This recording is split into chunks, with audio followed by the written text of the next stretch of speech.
Hello, steemit, Facebook, YouTube, and wherever else I decide to upload this all over the interwebs. I'd like to take this opportunity to introduce you guys to Officer Jett, spelled J-E-T-T. This guy is on day shift in Central Precinct in Portland, Oregon. This guy is a consummate professional at his job. I'd like to commend him.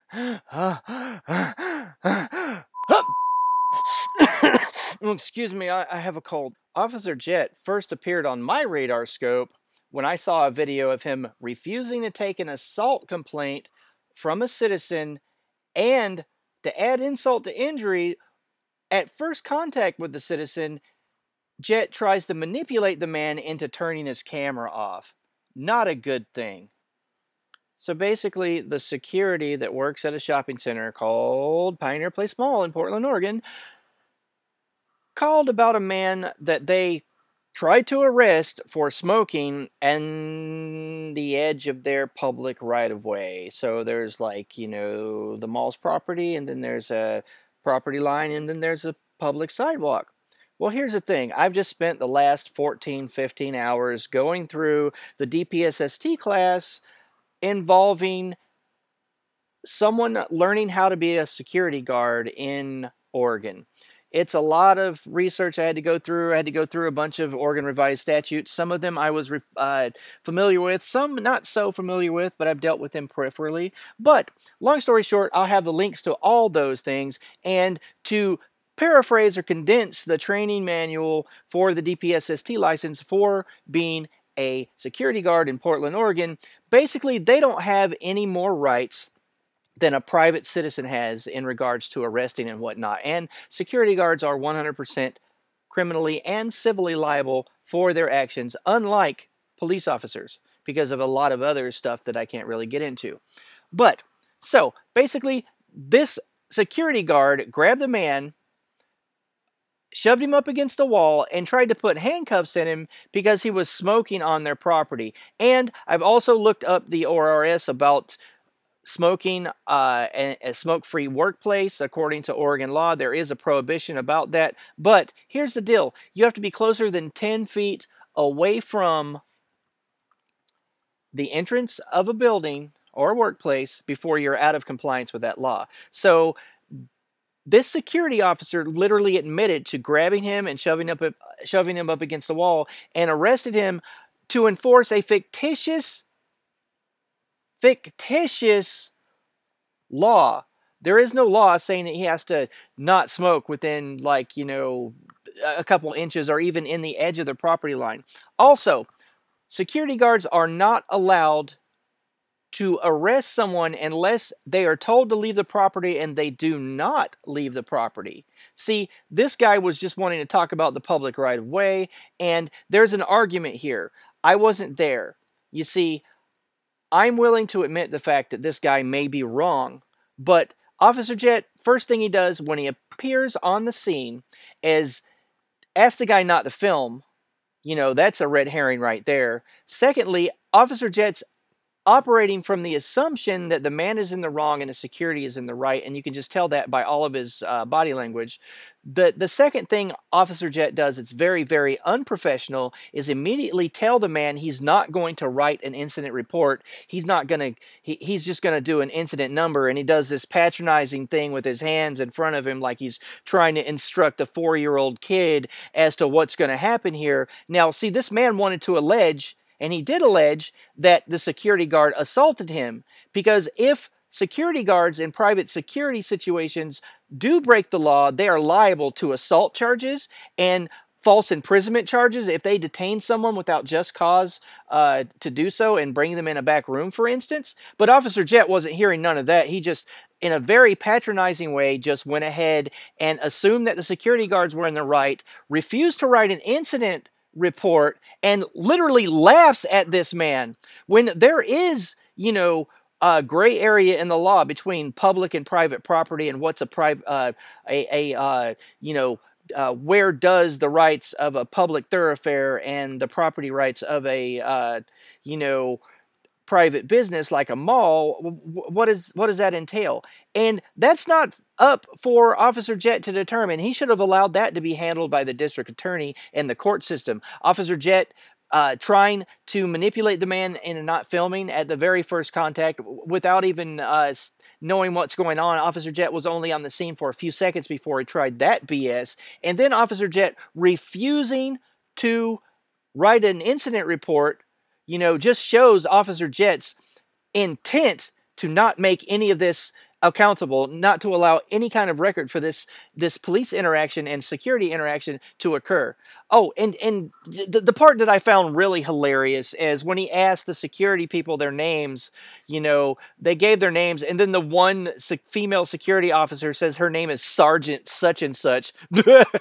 I literally, I almost, you know, spit water on my keyboard when she said that. Like, okay, it's a 12-hour class. Okay, a 12-hour class and $150, and you can be a security guard in the state of Oregon. And they have no more special powers of arresting powers than that of a citizen arrest. Or citizen's arrest. So it's complete and utterly laughable that they're giving these people pseudo drill sergeant / highway patrol outfits and uniforms to wear, and they're using military nomenclature. All of this is just hilarious. You know, it's Officer Jett's implicit bias and his willingness to cover up for people in stupid costumes that aren't even real cops that I find disturbing. This whole culture of policing and all that is just, it's appalling. But without further ado, let's just let the video roll and it should speak for itself. Okay, this is the gentleman here, and this is our witness here. Right here is where I was standing, on this side of the walkway. That's the property line over here. And we'll be waiting for the police to show up.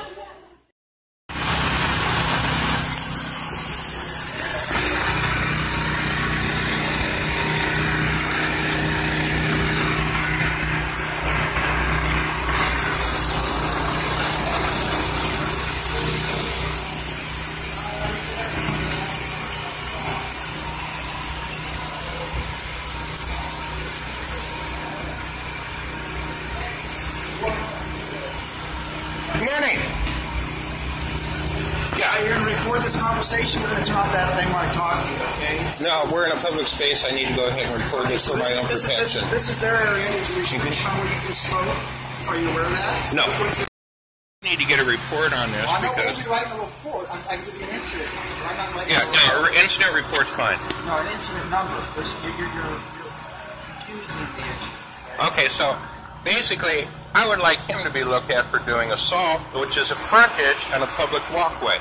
Now, I know you're trying to say, now he may be responsible for maintenance here, but that does not defer the fact that this is still a public walkway. This is still public access, which makes it public property. Whether or not they have to maintain up to the awning or not is irrelevant. This is still public property and a public walkway. So I would like to have this gentleman looked at. So you did throw me up against the wall, correct? Right, and you tried to handcuff me, correct? Put my hands behind my back, right? Correct. Okay. Told me to go away. And I said, sir, you can leave my property. And he said, go. And I said, okay, put your hands behind your back for arrest. Now, what I said was I'm not on your property. It's a misunderstanding of the law. You believe it's not their property. They're under the impression it is their property. Well, it's not their property, so I'm going to have to take them to court. I already did. I did check with the frontage laws. I'm very familiar. If worse comes to worse, which is incorrect. No, sir, please don't laugh at me. I did check into this. If worse came to possible worse, frontage line would be right here at the column. The frontage line would be at this column. See, they have a nice map here that we can record for you. Yeah, that's fine. I'm not saying it's not their property. Okay, what I'm saying is that they have no authority on public property to be able to enforce any rule. You cannot arrest somebody for a rule, and your rule is, no, you can't arrest somebody.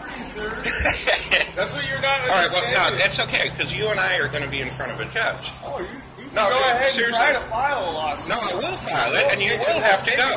judge. Yes, it will. won't. Yes, it will. You do not understand the law. I do understand the law. There's my business card. If you guys, that's the incident. Okay, number. and can I get his name? You can My contact name is Pilot Officer Place. Thompson. There you go. Officer, and your name, ma'am? Okay. Pardon? Sergeant Ball. Okay. Right over here. Good enough? You can move your stuff off of my property. Wait. So you're saying that this right here is your property right here? I didn't remember this shit off of my property. Okay, so what they want you to do is move your stuff off the property and leave, okay? Well, I'm going to wait for the bus, like Wait I'm for the going train. to. Okay. So, Like I originally did. but you have to walk off their. Well, we're still having a little bit of a debate as to whether or not this is their property. This is theirs, under their control. But it's still public. No, it's still public access, public right way, is it not? It's private property. Is this public access? Public access, you can still be arrested for trespassing on public access. Are you Not on public property. Yes, you can. I'm going to go ahead and move this for now.